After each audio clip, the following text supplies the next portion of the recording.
O Senhor esteja convosco. Ele está no meio de nós. Proclamação do Evangelho de Jesus Cristo, segundo São Lucas.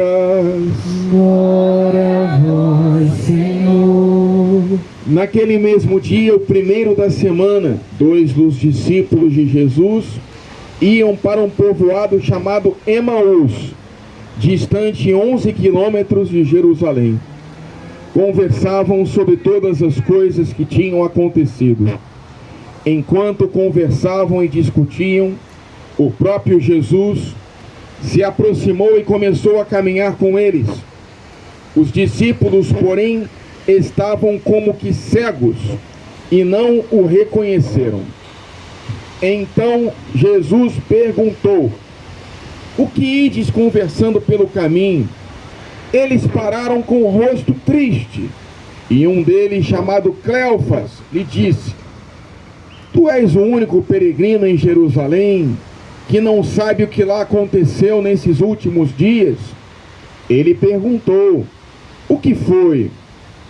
Os discípulos responderam: o que aconteceu com Jesus, o Nazareno, que foi um profeta poderoso em obras e palavras, diante de Deus e diante de todo o povo. Nossos sumos sacerdotes e nossos chefes o entregaram para ser condenado à morte e o crucificaram. Nós esperávamos que ele fosse libertar Israel, mas apesar de tudo isso, já faz 3 dias que todas essas coisas aconteceram. É verdade que algumas mulheres do nosso grupo nos deram um susto. Elas foram de madrugada ao túmulo e não encontraram o corpo dele. Então voltaram dizendo que tinham visto anjos e que esses afirmaram que Jesus está vivo. Alguns dos nossos foram ao túmulo e encontraram as coisas como as mulheres tinham dito. A ele, porém, ninguém o viu. Então Jesus lhes disse: como sois sem inteligência e lentos para crer em tudo que os profetas falaram. Será que o Cristo não devia sofrer tudo isso para entrar na sua glória? E começando por Moisés e passando pelos profetas, explicava aos discípulos todas as passagens da Escritura que falavam a respeito dele. Quando chegaram perto do povoado para onde iam, Jesus fez de conta que ia mais adiante. Eles, porém, insistiram com Jesus, dizendo: fica conosco, pois já é tarde e a noite vem chegando. Jesus entrou para ficar com eles. Quando se sentou à mesa com eles, tomou o pão, abençoou-o, partiu-o e lhes distribuía. Nisso, os olhos dos discípulos se abriram e eles reconheceram Jesus. Jesus, porém, desapareceu da frente deles. Então um disse ao outro: não estava ardendo o nosso coração quando ele nos falava pelo caminho e nos explicava as Escrituras? Naquela mesma hora, eles se levantaram e voltaram para Jerusalém, onde encontraram os 11 reunidos com os outros. E estes confirmaram: realmente o Senhor ressuscitou e apareceu a Simão. Então, os dois contaram o que tinha acontecido no caminho e como tinham reconhecido Jesus ao partir o pão. Palavra da salvação. Glória a vós, Senhor. Podemos nos sentar só um momentinho, queridos irmãos e irmãs. Hoje a palavra de Deus nos apresenta essa linda passagem do Evangelho, que é o encontro dos discípulos de Emaús com Jesus ressuscitado. E a pergunta que se faz a cada um de nós é a seguinte: como nós podemos ter uma experiência com Jesus ressuscitado. Porque nós sabemos que a igreja, ela, desde os primórdios, ela anuncia que Jesus ressuscitou. Esse é o anúncio fundamental da nossa fé. Cristo morreu, Cristo ressuscitou, Cristo é o Senhor. E as provas da ressurreição de Jesus são muito básicas. Na verdade, elas não se podem provar cientificamente. Elas devem ser verificadas pela fé. Mas há indícios. O túmulo vazio, não há o corpo de Jesus. As autoridades dizem que o corpo foi roubado, mas nunca apresentaram o corpo de Jesus. Onde está o corpo de Jesus? Nunca foi encontrado. Jesus, segundo as Escrituras, apareceu aos discípulos para mais de 500 pessoas. Até mesmo São Tomé, que não estava presente, só acredito vendo. Jesus apareceu, olha aqui as minhas chagas, as marcas das minhas mãos, e falou: agora você acreditou porque me viu. Felizes os que creem sem terem visto. Está falando de nós, está fazendo um convite para nós, que não estávamos lá. Mas o Evangelho de hoje quer nos falar como nós podemos ter uma experiência com Jesus ressuscitado. A terceira prova da ressurreição é a mudança do comportamento dos apóstolos. Vocês lembram, na Semana Santa, os apóstolos ficaram com medo, fugiram quando Jesus foi crucificado, se esconderam, se acovardaram. São Pedro negou Jesus 3 vezes. Mas, depois que Jesus apareceu ressuscitado, mudaram de atitude. De covardes se tornaram corajosos. Passaram a não ter medo da morte. E, na verdade, todos eles, à exceção de São João, morreram mártires da fé, cada um num canto do Império Romano. E os cristãos, nos 3 primeiros séculos, perseguidos pelo Império Romano, eram mortos pela fé. Se recusavam a negar Jesus para adorar o imperador César. Eram atirados às feras no Coliseu de Roma. Eram acesos como tochas humanas para iluminar as noites de Roma. Mas e nós? Como nós podemos ter uma experiência hoje com Jesus ressuscitado? É isso que a palavra de Deus quer falar para nós, quer nos ensinar. Então, a primeira leitura, ela nos fala sobre a vida de Jesus, faz uma catequese e fala sobre o escândalo que é a sua morte na cruz. Parece que a morte da cruz de Jesus parece uma vitória do mal, da corrupção, a vitória daqueles que são das trevas sobre a luz. Mas na verdade São Pedro fala que aquilo que para os homens parece uma humilhação, na verdade é uma vitória de Deus, porque diz a palavra que Deus obrigou a morte a dar a luz. É o que São Pedro fala. São Paulo também com outras palavras diz: onde está, ó morte, a tua vitória?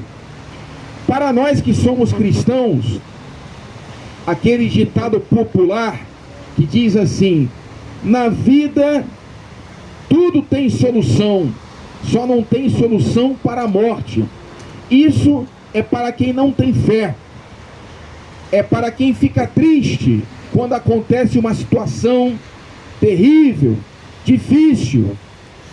A nossa religião, a nossa fé, não é uma fé de tristeza. Nós não devemos ser cristãos que ficam olhando para baixo, deprimidos, decepcionados, sem esperança. A nossa fé, ela ensina que para tudo tem solução, até mesmo para a morte, porque Jesus venceu a morte. Ele a destruiu como uma palha queimada no fogo. Jesus é vitorioso porque ele ressuscitou. A segunda leitura, então, vai nos falar quais são as consequências da ressurreição de Jesus. E vai dizer: se antes nós éramos escravos do pecado, pelo sangue de Jesus, nós fomos libertados da morte, do pecado, e nos tornamos vivos para Deus, chamados a sermos testemunhos de Jesus. Ou seja, a nossa vida antiga, se Jesus ressuscitou e tudo se fez novo, por que a nossa vida ainda é velha, ainda é antiga? Por que que nós vamos continuar com os nossos velhos pecados, com os nossos ódios, ressentimentos e mágoas, com os nossos apegos às coisas aqui da terra? Se Jesus ressuscitou, tudo se faz novo, e nós também somos convidados a sermos novos, pessoas novas, diferentes, que vivem a fé e testemunham a ressurreição. Mas como nós vamos testemunhar a ressurreição, queridos? É o que fala essa passagem dos discípulos de Emaús. Os discípulos de Emaús estavam tristes, porque eles pararam justamente na morte de Jesus, naquilo que é humano. E nós também muitas vezes paramos nas situações de morte, na doença, na injustiça, nas dificuldades da nossa vida. Mas Jesus quer nos fazer um convite para transcender a morte, para fazer uma experiência com Ele. E os discípulos de Emaús, eles cometeram alguns erros que os levam a estarem tristes. Quais foram os erros dos discípulos de Emaús? Primeiro, eles abandonaram a comunidade. Eles estão longe da comunidade. E é na comunidade, que é a igreja, que nós vamos viver a experiência do Cristo ressuscitado. Nós não somos cristãos para fazer uma religião isolada. Nós somos assembleia reunida. Nós somos cristãos para estarmos juntos, como pedras vivas do corpo de Cristo. Nós não devemos viver a nossa fé do jeito que você quer, não vivendo o domingo, que é o dia da igreja se reunir. É o dia por excelência de testemunhar a ressurreição de Jesus, que aconteceu no domingo. Os discípulos de Emaús, Cleofas é irmão de São José, e o outro discípulo, não sabemos o nome dele. É justamente para nós nos inserirmos nessa passagem.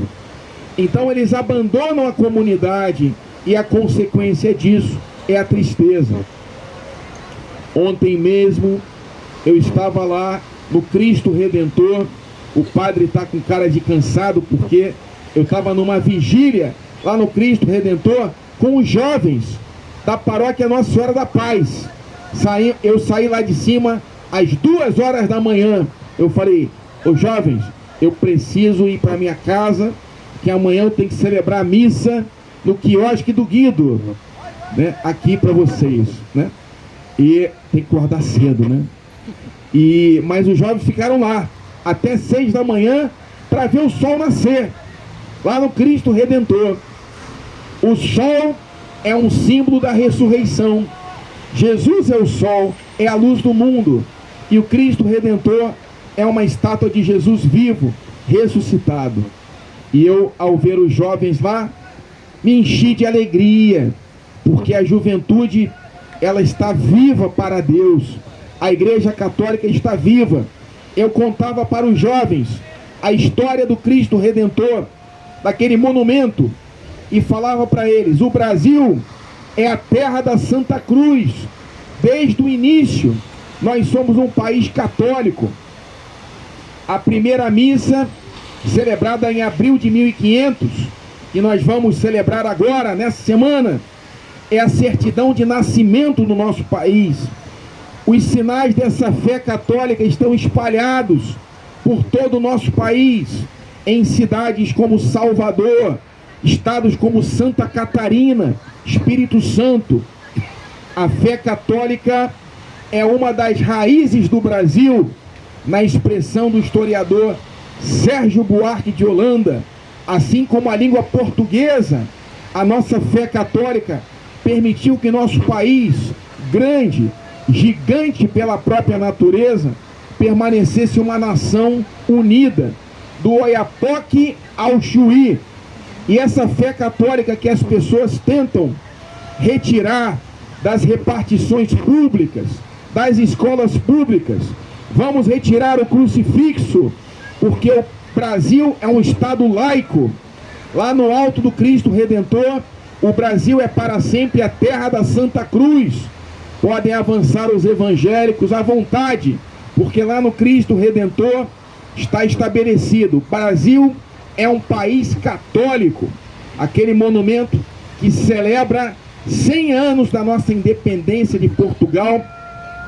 Alguns dizem que foi um presente da França para o Brasil. É mentira. Foi um monumento construído pelo povo católico, com doações do povo brasileiro e projetado por um brasileiro, Heitor da Silva Costa, com a colaboração de um escultor francês, Paul Landowski. Mas é um monumento que celebra a fé católica e o nacionalismo do povo brasileiro. Cristo Redentor é um movimento que estava unido com a devoção de Nossa Senhora Aparecida, que em plena república foi coroada rainha e padroeira do Brasil, para mostrar ao governo positivista que separou a igreja e o Estado que eles não podiam derrotar a fé do povo católico brasileiro. Essa assembleia reunida que experimenta Jesus ressuscitado.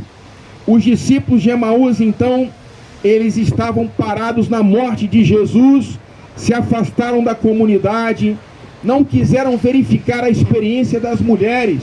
Maria Madalena, os apóstolos tinham visto Jesus ressuscitado, e eles ficaram presos às suas antigas ideias. Jesus tinha que ser vitorioso, não podia morrer na cruz, ele tinha que nos libertar do Império Romano. Não entenderam que Jesus, na verdade, ele não era um libertador político, como muitos tentam fazê-lo ainda hoje. Jesus veio nos libertar do pecado, ele veio nos libertar da escravidão da nossa vida velha, ele veio nos libertar da morte, veio nos libertar do demônio, que é o pecador desde o princípio e quer nos prender, nos aprisionar na morte do pecado. Jesus quer nos libertar da tristeza para a alegria. E esse é o sentido dessa experiência. Os discípulos, e aqui eu concluo respondendo a pergunta inicial: como hoje nós podemos ter uma experiência com Jesus vivo e ressuscitado? É justamente a experiência dos discípulos de Emaús. No domingo, eles perceberam Jesus quando Jesus lhes explicava as Escrituras. O seu coração se abrasava, se aquecia quando ouviam Jesus falando e explicando as Escrituras. E reconheceram Jesus no partir do pão e quando ele abençoou e distribuiu o pão. O que é que isso significa? Nós temos uma experiência com Jesus ressuscitado na Santa Missa, no domingo, quando 2 ou mais estão reunidos, Jesus está presente no meio deles, e nós o reconhecemos quando ele explica as Escrituras na pessoa do sacerdote, e quando também ele, na pessoa do sacerdote, parte o pão e o distribui para nós. Não por uma prova de ciência, mas porque nós o sentimos vivo dentro do nosso coração, com os olhos fechados, nós o enxergamos com os olhos da fé. Louvado seja nosso Senhor Jesus Cristo! Para sempre seja